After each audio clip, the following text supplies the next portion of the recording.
அவர் கண்ணுக்கு புலனாகாத கடவுளுடைய சாயல், படைப்பனைத்திற்கும் தலைப்பேறு.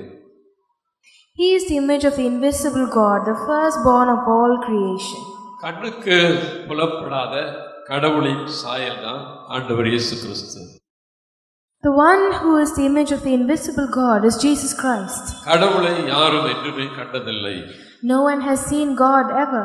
அவரை காணவும் முடியாது. And you cannot see God. அவர் அணுக முடியாத ஒளியில் வாசம் பண்ணுகிறவர். Because he resides in a light that cannot be reached. சாவை காணாதவர். சாவை காணாதவர். And he has not seen death. அப்பேற்பட்ட ஆண்டவரை நாம் பார்க்க முடியாது. And we cannot see such a God. ஆனால் அவரை காண்பதற்காக அந்த கடவுளின் சாயலா இருக்கக்கூடிய இயேசு மனிதனாக பூமிக்கு வருகிறார். But in order for us to see him, Lord Jesus Christ came down on this earth as a human being. கண்ணால் காணக்கூடாத கடவுளுடைய சாயல் தான் ஆண்டவர் இயேசு கிறிஸ்து. Jesus Christ is the one who cannot be seen, but the God who cannot be seen. இயேசு கிறிஸ்துவிடத்தில் என்னென்ன இருந்ததோ அத்தனையும் பிதாவினிடத்தில் இருந்த காரியங்கள். Everything that was found in Jesus was found in the heavenly Father. அதனால்தான் யோவான் 10:30 சொன்னார், என்னை காண்கிறவன் தந்தையை காண்கிறார். Hence he says in John 10:10, நானும் தந்தையும் ஒன்றாக இருக்கிறோம். Whoever has seen me has seen the Father, and I and the Father are one. ரெண்டு பேரும் ஒண்ணாவே இருக்கிறோம், ஒரே மாதிரி இருக்கிறோம். We are both one. என்ன பார்க்கிறவன் தந்தையை பார்க்கிறான். And who sees me has seen the Father. தந்தையை யாரும் மனிதர்கள் பார்க்க முடியாது. And no man can see the Father. தந்தையை பார்க்கணும்னு நினைக்கிறவங்க என்ன பார்த்தா போதும். If you want to see the Father, it's enough that you see me. Amen.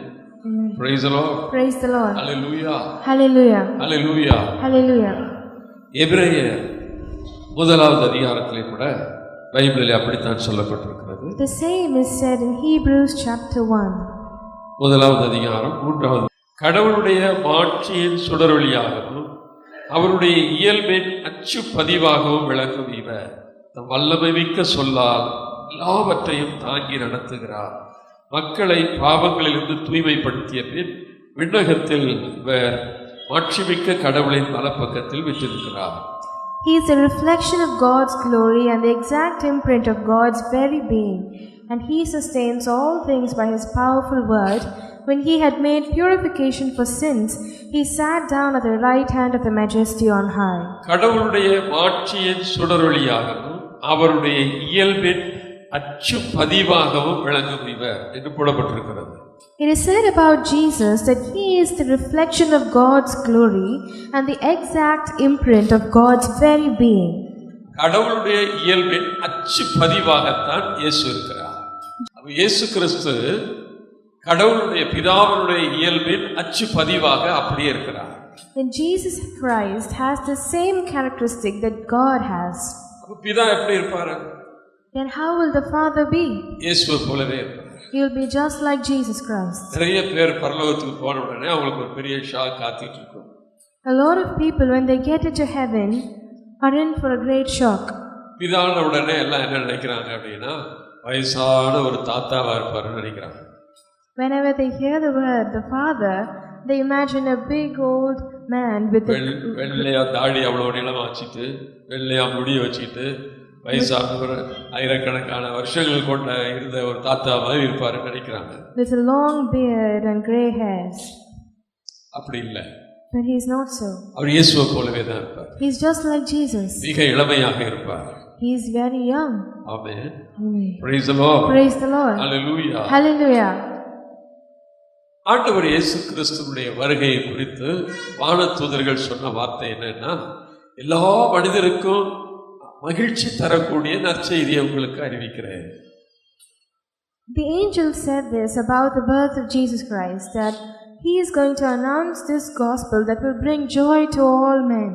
அந்த இடையர்கள் ஓடி போய் அதே போல குழந்தையை பார்க்கறாங்க. அவங்களுக்கு ஒரே சந்தோஷம். And the shepherds went in the same way and saw the baby Jesus, and they were also full of joy. அதே போல 3 ஞானிகள் இயேசுவை தேடி வர்றாங்க. அவங்களும் இயேசுவை பார்க்கறாங்க. ஒரே சந்தோஷம் அவங்களுக்கு. In that same way, the 3 wise men also went and saw the baby in the manger, and their hearts were also filled with joy. ஆனா மத்தேயு 2வது அதிகாரத்துல நீங்க 2-3 வசனங்களை வாசிங்க அப்படினு சொன்னா, but when we read Matthew chapter 2 verse 2 and 3, அந்த ஞானிகள் இயேசுவை சந்திக்கிறதுக்கு முன்னால எருசலேமுக்கு போறாங்க. The wise men, before seeing Jesus, they go to Jerusalem. ஏன்னா யூதர்களுடைய அரசர் அப்படின்னு சொன்ன உடனே எருசலேம் தானே அரசர்கள் இருப்பாங்க, அங்கே தான் இயேசு பிறந்திருப்பாருன்னு எருசலேமுக்கு போறாங்க. Because when they heard about the king of the Jews, that is Jesus, they went to Jerusalem to see the king of the Jews. எருசலேமில தான் சாலமோன் கட்டின தேவாலயம் இருந்தது. And the temple that Solomon built was in Jerusalem. யூதர்களுக்கு மிக முக்கியமான இடம் எருசலேம் தான். And Jerusalem was the most important place for the Jews. ஜீசஸும் அங்கே தான் போய் தொழுகை எல்லாம் நடத்தினார். And Jesus also preached in the synagogues in Jerusalem. மாதாவும் சூசேப்பரும் கூட வருஷம் எருசலேமுக்கு போயிட்டு வருவாங்க. And Mother Mary and Joseph also went on a pilgrimage to Jerusalem every year. அப்படிப்பட்ட ஒரு உன்னதமான நகரம் தான் பைபிள்ல எருசலேமை குறித்து போட்டிருக்குது. Such a glorious place, a city Jerusalem was. அதை சியோன் என்று அழைக்கப்பட்டிருக்கிறது. And it is also called as Zion. ஆண்டவர் வாசம் பண்ணக்கூடிய ஒரு பட்டணமாக எருசலேம் இருந்தது. And Jerusalem was a city where God dwelt. தாவீது சியோனே எருசலேமே உன்னை நான் மறந்தால் என் வலக்கை சும்பி போகட்டும்னு சொல்றார். And God says, let my hand be withered if I forget Jerusalem. அந்த அளவுக்கு உயர் பெற்ற அந்த எருசலேம், it was such an eminent and significant place. அங்கே தான் யூதர்களுடைய அரசர்கள் இருப்பார்கள் சொல்லிட்டு இந்த ஞானிகள் அங்கே போறாங்க. And the wise men, thinking that it was in Jerusalem that the king of the Jews would be born, they went there. ஏரோது அரசனிடத்தில் போய் கேக்குறாங்க. And they went to see King Herod. யூதர்களுடைய ராஜா பிறந்திருக்கிறாரே, அவருடைய நட்சத்திரத்தை நாங்கள் பார்த்தோம்னு சொன்னாங்க. And they said, we have seen the star of the king of the Jews and he is born. இடையர்கள் அந்த செய்தியை கேட்டு சந்தோஷப்பட்டாங்க. The shepherds were glad because of that news. ஞானிகள் அந்த செய்தியை கேட்டு சந்தோஷப்பட்டாங்க. And the wise men were also glad because of that news. ஆனா மத்தேயு 2வது அதிகாரத்துல 3வது வசனம் என்ன சொல்லுது அப்படின்னா, ஏரோதும் எருசலேமில் உள்ள அனைவரும் அதை கேட்டு கலக்கமடைந்தார்கள். But verse 3 says, Herod and all Jerusalem with him, when they heard the news, they were all frightened. ஏரோது கலக்கமடைவதற்கு நியாயமான பல காரணங்கள் இருக்கிறது. And there was enough reasons for Herod to be frightened. அவனுடைய அரசாட்சி போய்விடும், அதனால அவன் கலக்கமடைந்திருக்கலாம். Because his throne would be usurped by the new king. He might have thought that way. அல்லது யூதர்களுக்கு அவர் தலைவனாக வந்து நமக்கு ரொம்ப தொல்லை கொடுக்கலாம்னு அவன் கலக்கமடைந்திருக்கலாம். Or else he might be frightened that Jesus would become the leader of the Jews and he would cause much trouble to Herod. அது ஒரு பெரிய பிரச்சனை இல்ல. That's not a big issue. ஆனா என்ன போட்டிருக்கு, எருசலேம் நகரத்தார் முழுவதும் அப்படி கலக்கமடைந்தார். But it says all Jerusalem with him was frightened. அதுதான் ஒரு அதிர்ச்சி தரக்கூடிய ஒரு செய்தி. Now this is a very shocking thing. எந்த இஸ்ரவேல் ஜனங்கள் மெசியாவுடைய வருகைக்காக எதிர்பார்த்து கொண்டிருந்தார்களோ அந்த மக்கள் கலக்கமடைந்தார். The same Israelites were waiting for their promised Messiah. They were all frightened on hearing the news of Jesus' birth. ஒரு நாள் 2 நாள் அவர்கள் எதிர்பார்த்து கொண்டிருக்கவில்லை. They were not awaiting the ஏறத்தாழ 4000 வருஷங்கள் அவர்கள் எதிர்பார்த்து கொண்டே இருந்தார்கள். They did not await the Messiah for 1 or 2 days, but they were expecting him for 4,000 years. மெசியா வருவார் என்று எதிர்பார்த்து கொண்டே இருக்கிறார். And they kept waiting, thinking that the Messiah would come. Praise the Lord. Praise the Lord. Hallelujah. Hallelujah. ஏன் எருசலேம் நகரம் முழுவதும் கலக்கமடைந்தது? But why was all Jerusalem frightened? எருசலேமுக்குள்ளே சுற்றிலும் வாழ்ந்தவர்கள் யார்? And who lived in the city of Jerusalem? முதலாவது ஏரோதியர்கள். First we had the Herodians. ரோம போர் சேவகர்கள், தளபதிகள், படைத்தலைவர்கள் அவங்கெல்லாம் இருந்தாங்க. And there were Roman guards and soldiers and sentinels. ஆலயத்தை சூழ்ந்திருந்தது எல்லாமே யூத குருக்கள், பரிசேயர்கள், சதுசேயர்கள், மறைநூல் அறிஞர்கள். But those who surrounded the temple were the Jews, the Jewish leaders, the Pharisees, the Sadducees, and the scribes. எந்த தேவாலயத்திலே அவர்கள் போய் தேவனை வழிபாடு செய்தார்களோ அதே தெய்வம் மனிதனாக வந்திருக்கிறான்ற செய்தியை கேட்டு அவங்க கலக்கமடைகிறாங்க. They were all frightened because when they heard that the same God that they were worshipping in the temple was to come down as a human being, they were all frightened. Praise the Lord. Hallelujah. Hallelujah. எப்படி இருக்குது? அவங்க கோயில்ல போய் மெசியா வரணும்னு ஜெபம் பண்றாங்க. They go to the temple and they pray that the Messiah should come. அவருடைய வருகைக்காக எதிர்பார்த்துட்டு இருக்காங்க. And they expect his coming. அனுதினமும் அவரை தான் சொல்றாங்க, அவருடைய வார்த்தையை வாசிக்கிறாங்க. And they read his word every day. அதே ஜனங்கள் அவர் பிறந்திருக்கிறார்னா கலக்கமடைகிறாங்க. But at the same time, when they hear the news that he is born, they are all frightened. Hallelujah. Hallelujah. Hallelujah. Hallelujah. Hallelujah. Hallelujah. நிறைய பேருடைய எதிர்பார்ப்பு என்ன, இந்த வருஷம் எப்படி இருக்கும்? A lot of people expect. போன வருஷம் எப்படி இருந்தோ அப்படியே தான் இந்த வருஷம் இருக்கும். They feel they don't know what might happen in this year, but it will be the same as last year. நிறைய பேருக்கு ஒரு எதிர்பார்ப்பு. Many have an expectation. இந்த வருஷமாவது ஆசீர்வாதமா இருக்காதா? Oh, will not this year be blessing at least? இருக்கும். யாருக்கு ஆசீர்வாதமா இருக்கும்? It will be a blessing. For whom? யாருக்கு ஆசீர்வாதமாக இருக்காது? But for whom it will not be a blessing? இங்க பார்க்கிறோம், இயேசு கிறிஸ்து பிறந்திருக்கிறார் அப்படிங்கிற செய்தி கொஞ்சம் பேருக்கு சந்தோஷமா இருக்குது, கொஞ்சம் பேருக்கு வேதனையா இருக்குது. The news of Jesus' birth bring joy to some people and suffering and fright to another. அதன் பிறகு இயேசு வளர்ந்து பெரியவராகி நற்செய்தியை அறிவிக்க ஆரம்பிக்கிறார். After that, Jesus grows up and he becomes a man and he preaches the gospel. ஏராளமான அற்புதங்கள் நடக்குது. And many miracles take place. இப்போ எருசலேம்ல சக்கேயுன்னு ஒருத்தர் வர்றார். And now he comes to the house of Zacchaeus. யோவான் 3வது அதிகாரத்தில் அதை வாசிக்கிறோம். We read about this in John chapter 3. அவர் ஒரு பரிசேயர். And Zacchaeus was a Pharisee. யூத பெரியவர்களிலே அவரும் ஒருவர். யூத பெரியவர்களில் அவரும் ஒருவர். He was one of the leaders of the Jews. அவர் ரகசியமா ஜீசஸ் கிட்ட வர்றார், இரவு நேரத்தில் வர்றார். And Nicodemus comes to Jesus secretly. அவர் சொன்ன வார்த்தை நீங்க வாசிச்சீங்கன்னா ரொம்ப ஆச்சரியமா இருக்கும். And he says,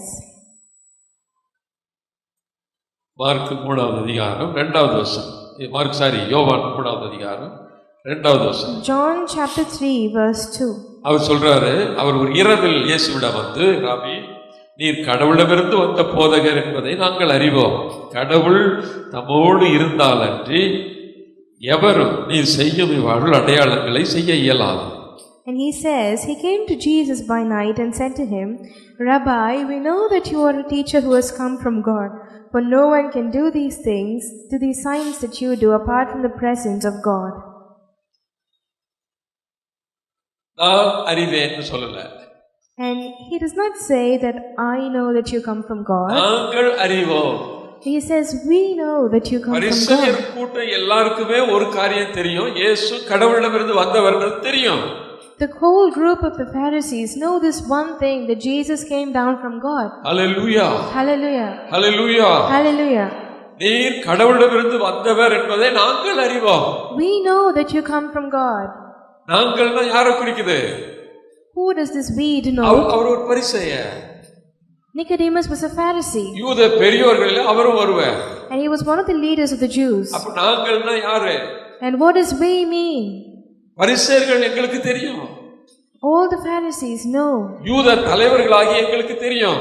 All the Jewish leaders know. கடவுள் கூட இருந்தாலன்றி இப்படிப்பட்ட அற்புதங்கள் எல்லாம் யாரும் செய்ய முடியாதுன்றது எங்களுக்கு தெரியும். That unless God is with a person, he cannot do all these miracles. இப்போ என்ன பிரச்சனை? Now what's the problem? பரிசேயர்களுக்கு அப்ப என்ன பிரச்சனை? Then what did the Pharisees find fault? எங்களை விட மக்கள் உங்களை அதிகமா மதிக்கிறாங்க, அதுதான் பிரச்சனை. The Pharisees felt that instead of the Pharisees, the people respected Jesus more. இயேசு கடவுளிடமிருந்து வந்தவர் என்பது பரிசேயர்களுக்கு தெரியாததல்ல, நன்றாக தெரியும். It was a known fact among the Pharisees that Jesus came down from God. Praise the Lord. Praise the Lord. Hallelujah. Hallelujah. ஏன்னா Bible நல்லா தெரியும் உங்களுக்கு. Because they know the Bible very well. ஒரு குருடன் கூட அந்த யூத தலைவர்களுக்கு பிரசங்கம் பண்றார். Even the blind man goes and preaches to the Pharisees. கடவுள் நீதிமான்களுக்கே செவி கொடுக்கிறார்னு சொல்றார். He says that God only hears the righteous. அவங்களால அதை மறுக்க முடியல, ஏன்னா அவங்களுக்கு தெரியும். And they cannot contradict it because it is right. யோவான் கடவுளிடமிருந்து வந்தவர்ன்றது அவங்களுக்கு தெரியும். And they also know that John the Baptist also came down from God. இயேசு கடவுளிடமிருந்து வந்தவர்கள்ன்றது அவங்களுக்கு தெரியும். And they know that Jesus came from God as well. பிரச்சனை என்ன? So what's the problem? இயேசு பரிசுத்தமாக இருந்தார். Jesus was holy. Hallelujah. Hallelujah. ஆனா பரிசேயர்கள் பரிசுத்தமாக இல்லை. But the Pharisees were not holy.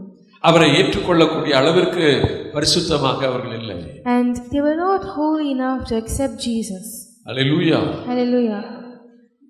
ஏரோது அரசனை நீங்க பாத்தீங்க அப்படின்னு சொன்னா எருசலேம் முழுவதும் கலங்கிட்டுன்னு போட்டிருக்கு. அடுத்தது அவன் என்ன செய்யறான் தெரியுமா? யூத பெரியோர்கள் எல்லாரையும் கூப்பிடுறான், யூதர்கள் இருக்கக்கூடிய ஞானிகள் எல்லாம் கூப்பிடுறான். அவங்கள பார்த்து கேட்கிறான், மெஸ்ஸியா எங்க பிறப்பாருன்னு கேட்கிறான். And when Herod is frightened and all Jerusalem with him, he calls the Jewish leaders, he calls the Pharisees, and he calls all the wise men among the Jews, and he asks, do you know where the Messiah will be born? அவங்க எல்லாரும் சொன்னாங்க, யூதாவினுடைய பெத்லகேமே நீ சிறியதாக இல்லை, ஏனால் இஸ்ரேலை ஆள போகிறவர் உன்னிடமிருந்தே தோன்றுவார்னு பைபிள்ல எழுதியிருக்குது, அதனால பெத்லகேம்ல தான் பிறப்பாருன்னு சொன்னாங்க.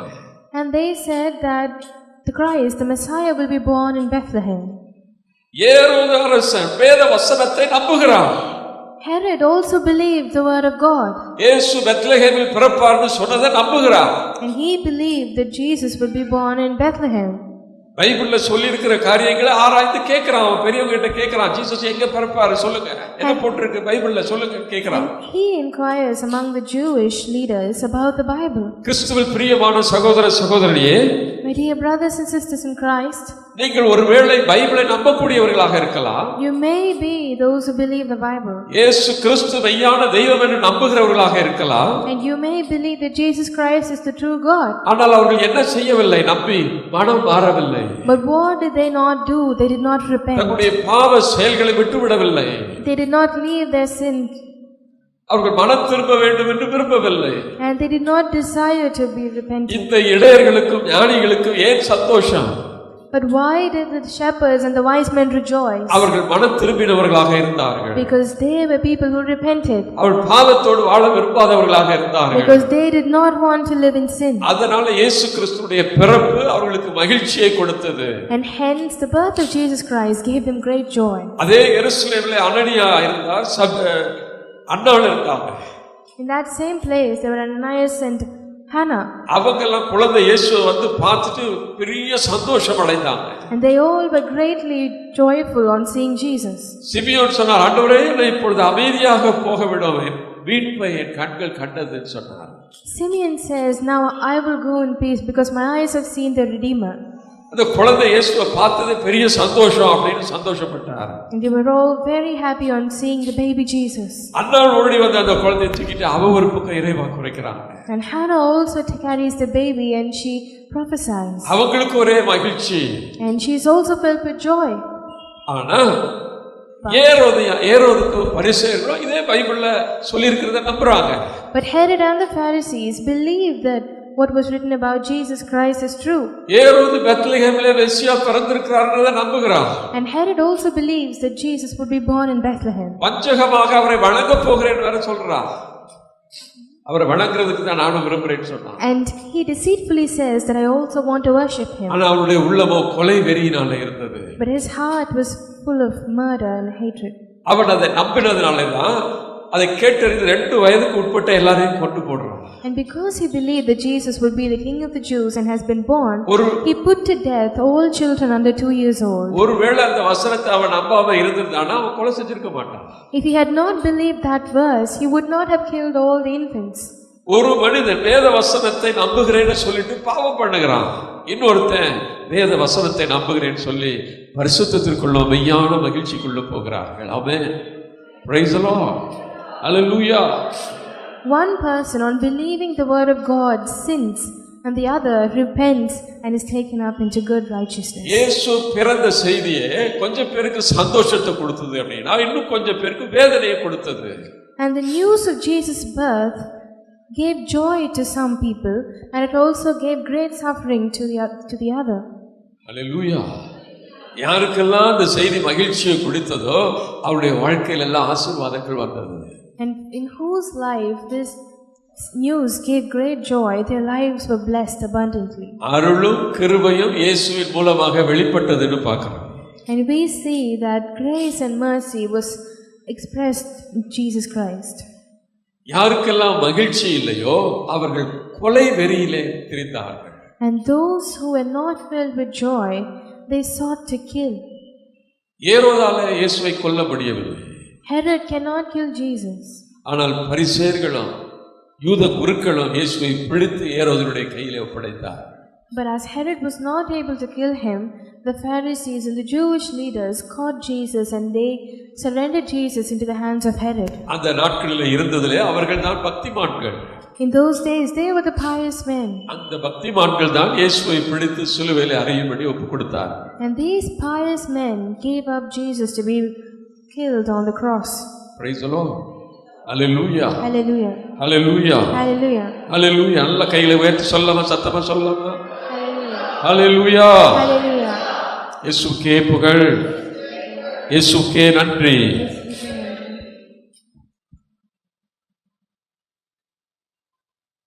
இயேசு கிறிஸ்து வந்தது எப்படி கொஞ்சம் பேருக்கு மகிழ்ச்சியை கொடுத்தது, கொஞ்சம் பேருக்கு கஷ்டத்தை கொடுத்ததோ அதே போல ஆண்டவர் இயேசு திரும்ப வரும்பொழுதும் இதே சம்பவம் நடக்கும். The same way that Jesus Christ coming on earth gave joy to some people and suffering to the other, in that same way when he comes down second time, it will also be the same way where he gives joy to one people. ஒருவேளை இந்த வருஷம் இயேசு கிறிஸ்து திரும்ப வந்துறாருன்னு வெச்சுக்கங்க. Just imagine that Jesus Christ comes the second time this year. எத்தனை பேருக்கு சந்தோஷமா இருக்கும்? How many of us would be joyful? வருஷம்னு சொல்லிட்டேன், இந்த மாசம் வந்துறாருன்னு வெச்சுக்கங்க. How would it be if he comes this month? எத்தனை பேருக்கு சந்தோஷமா இருக்கும்? How many would be joyful and happy? கிறிஸ்தவங்களுக்கு எல்லாம் சந்தோஷமா இருக்குமா? Will all the Christians be happy?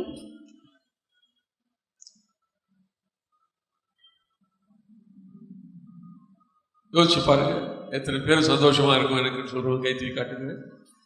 Just think about it. How many of us will be truly happy? இதுதான் பிரச்சனை. நம்ம ஆச்சரியப்படுறோம், எருசலேமில் உள்ள மக்கள் ஏன் சந்தோஷமா இல்லை அப்படின்றத பார்க்கும்போது நமக்கு ஆச்சரியமா இருக்குது. It is surprising how the people in Jerusalem were not happy on Jesus' birth. இன்னைக்கு இருக்கிற கிறிஸ்தவங்களும் அப்படித்தான் இருக்கிறாங்க. But the Christians today are also in the same way. அவர் வருவார்னா சந்தோஷப்படுறதுக்கு ஆட்கள் இல்லை. There are not many who rejoice at his coming. ஒரு 4 இடையர்கள் ஓடி வந்து மகிழ்ச்சியால நிரம்பினாங்க. Some shepherds came and they were filled with joy. எங்க இருந்தோ ஒரு 3 ஞானிகள் வந்து சந்தோஷப்பட்டாங்க. And 3 wise men from the east came and they were filled with joy. ஒரு சிமியோன் ஓடி வந்து மகிழ்ச்சி அடைந்தா. A Simeon came and he was happy. ஒரு வயசான பாட்டி அன்னாள் ஓடி வந்து சந்தோஷப்பட்டாங்க. The old widow Hannah came and she rejoiced. ஆனா அங்க எருசலேம்ல ஊழியம் செய்து கொண்டிருந்தவர்களுக்கு மகிழ்ச்சி வரல. But those who were ministering in the temple of Jerusalem were not happy. அங்க இருந்த ஜெப குழுவுக்கு மகிழ்ச்சி வரல. The people who were praying were not filled with joy. அங்க இருந்த கொயர்ல இருந்தவங்களுக்கு மகிழ்ச்சி வரல. The people who were in the choir were not happy. ஆலயத்திலே தான் வேலை செஞ்சாங்க, அவங்களுக்கு சந்தோஷம் வரல. And those who served in the temple were not happy as well. ஏன் சந்தோஷம் வரல? Why?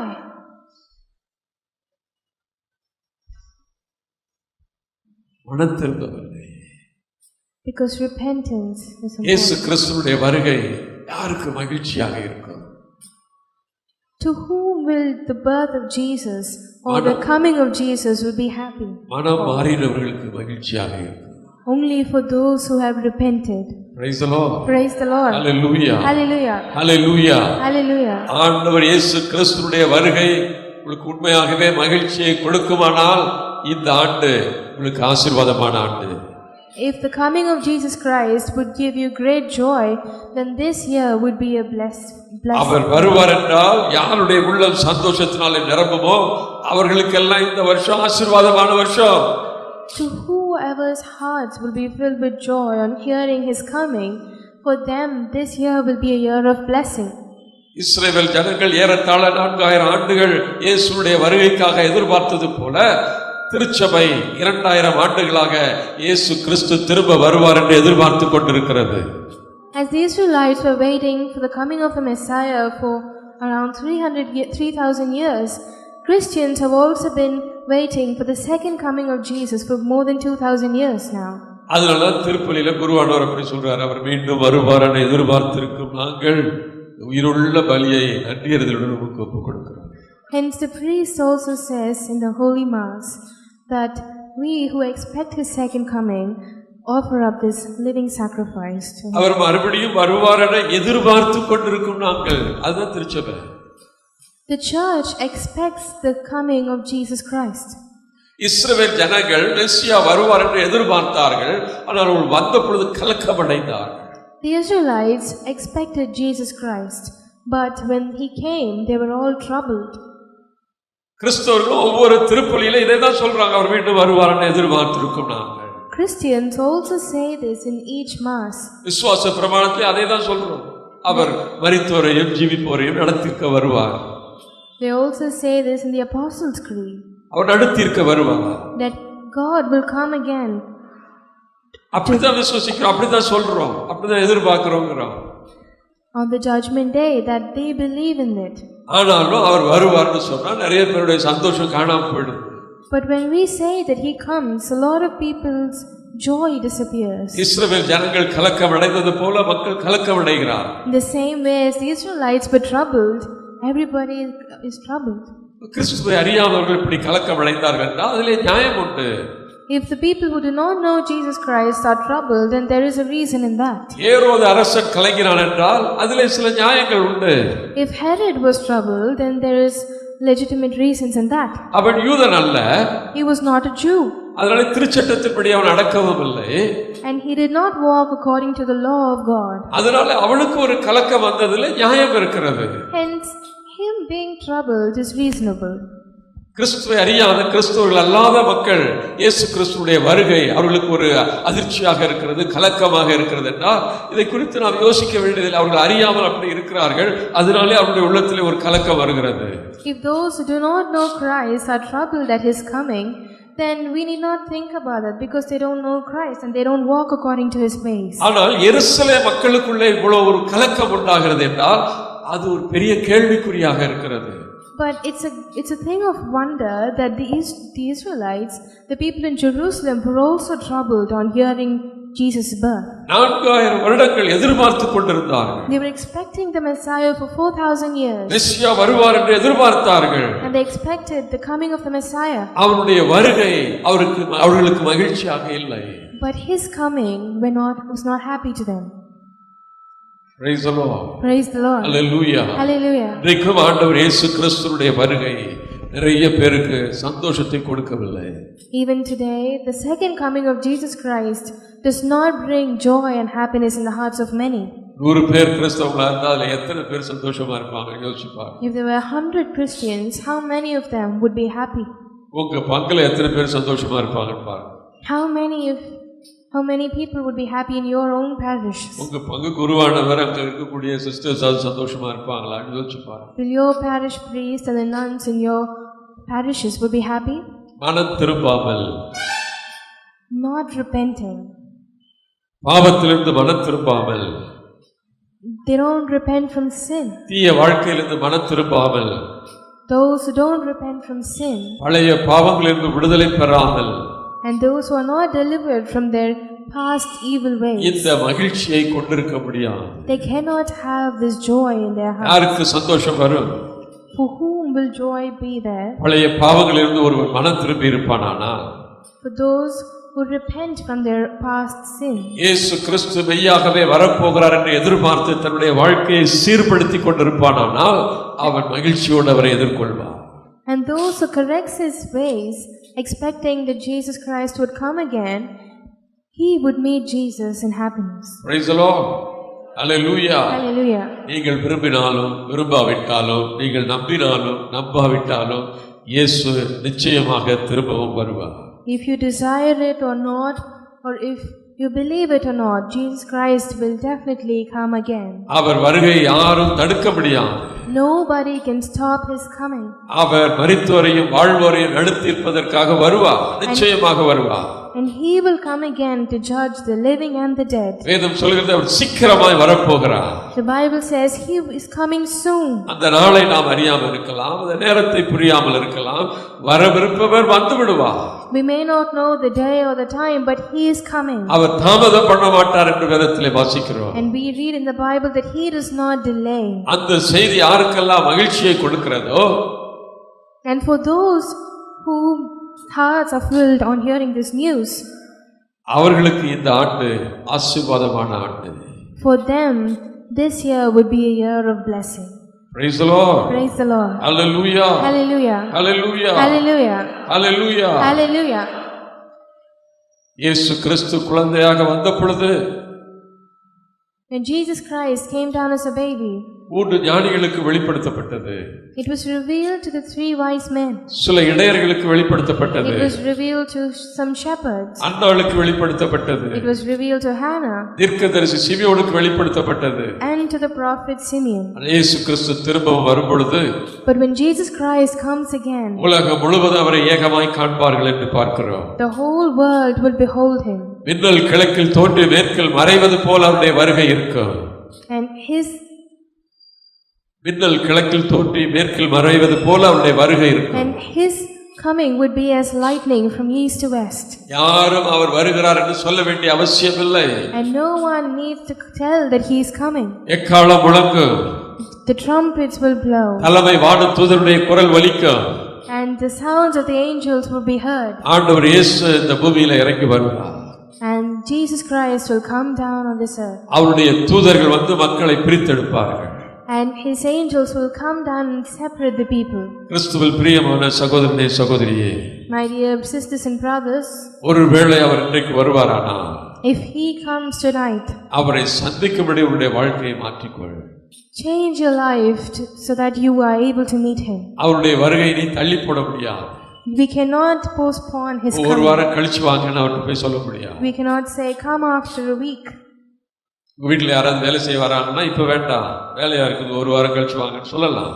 If someone's working at your house, you can say come after 1 week. ஆண்டவருடைய வருகை யாரும் ஒரு வாரம் தள்ளி போட முடியாது. But nobody can postpone the coming of the ஒரு Lord. நாள் தள்ளி போட முடியாது. You can delay even 1 day. ஒரு மணி நேரம் தள்ளி போட முடியாது. Not even an hour. ஒரு நிமிடம் ஒரு நொடி கூட அதை தள்ளி போட முடியாது. Not even a minute or a second. வர விருப்பவர் வந்து விடுவார். And he would come. அவரை சந்திப்பதற்கு இந்த வருஷத்திலே உன்னை ஆயத்தப்படுத்திக் கொள். But make ready yourself to meet him in this year. ஒருவேளை இந்த வருஷம் அவர் இங்கே வந்து விடலாம்.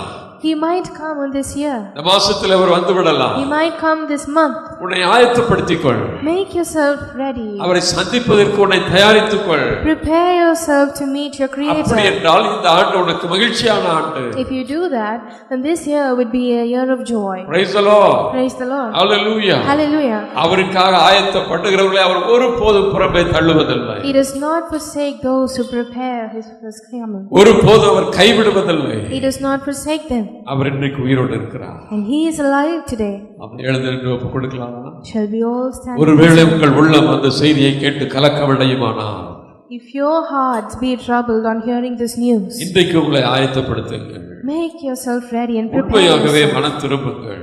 Repent truly. அவர் வருகையை நீ தடுக்க முடியாது. You cannot obstruct his coming. தள்ளி போட முடியாது. You cannot postpone ஒரு his coming. காரியத்தை நீங்கள் செய்ய முடியும். But only one thing you can தேவன் do. உங்களுக்கு கொடுத்திருக்கிற இந்த நாட்களில் உங்களை ஆயத்தப்படுத்திக் You கொள்ளுங்கள். can use the time that God has given you to prepare மனம் மாறுங்கள். and repent. மனம் திரும்பி ஒப்பு கொடுங்கள். And repent and surrender. எழுந்திருந்து கண்களை மூடுவோமா எல்லாரும்? Let's all stand up and close our எல்லாரும் eyes. கண்களை மூடுவோம். தேவாதி தேவன் சீக்கிரமாய் வரப்போகிறார்.